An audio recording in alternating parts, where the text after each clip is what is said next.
ರಾಜ್ಯಾದ್ಯಂತ ಯಶಸ್ವಿ ಪ್ರದರ್ಶನ ಕಾಣ್ತಿರ್ತಕ್ಕಂಥ ಬಲರಾಮನ ದಿನಗಳು ಸಿನಿಮಾ ಚಿತ್ರತಂಡ ಇವತ್ತು ನಮ್ಮ ಪಿರಿಯಾಪಟ್ಟಣದ ಶಾರದಾ ಚಿತ್ರಮಂದಿರಕ್ಕೆ ಆಗಮಿಸಿದ್ರು. ಬಿಗ್ ಬಾಸ್ ರಜತ್ ಸರ್ ಅವರ ಬಂದ ಸಿನಿಮಾದಲ್ಲಿ ಅಭಿನಯಿಸಿದಂಥ ಕಲಾವಿದರುಗಳೆಲ್ಲ ಬಂದಿದ್ದರು. ಇದೇ ಸಂದರ್ಭದಲ್ಲಿ ನಮ್ಮ ಪಿರಿಯಾಪಟ್ಟಣ ತಾಲೂಕಿನಲ್ಲಿ ಮೊಟ್ಟ ಮೊದಲನೇ ಬಾರಿಗೆ ಅಂಬಾರಿ ಪರಮೇಶ್ವರ್ ಅವರ ನಿರ್ದೇಶನದಲ್ಲಿ ಐಫ್ಲು ಕಿಚ್ಚು ಅನ್ನೋ ಸಿನಿಮಾ ಒಂದು ಮೂಡು ಬರ್ತಾ ಇದೆ. ಬಲರಾಮ ದಿನಗಳು ಚಿತ್ರತಂಡ ಅವರು ಸಿನಿಮಾ ಪ್ರಮೋಷನ್ಗೆ ಬಂದು ನಮ್ಮ ಸಿನಿಮಾ ಪ್ರಮೋಷನ್ ಕೂಡ ಮಾಡಿದ್ದು ನಿಜವಾಗ್ಲೂ ಕೂಡ ನಮಗೆ ಖುಷಿ ವಿಚಾರ ಅಂತ ಹೇಳ್ತಾ, ನಮ್ಮ ಸಿನಿಮಾದ ನಾಯಕ ನಟ ಸೂರ್ಯ ಸರ್ ಅವರು,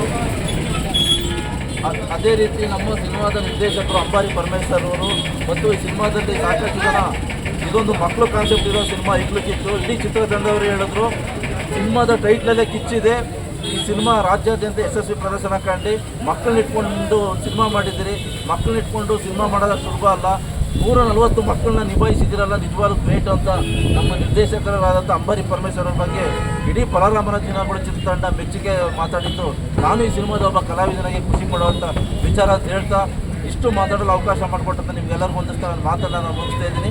ಈ ಒಂದು ಸಂದರ್ಭದಲ್ಲಿ ನಮ್ಮ ಸಿನಿಮಾದ ನಾಯಕರಾದಂಥ ನವೀನ್ ರಾಜ್ ಅವ್ರನ್ನ ಮಾತಾಡಬೇಕು ಅಂತ ಕೇಳ್ಕೊತಾ ಇದ್ದೀನಿ.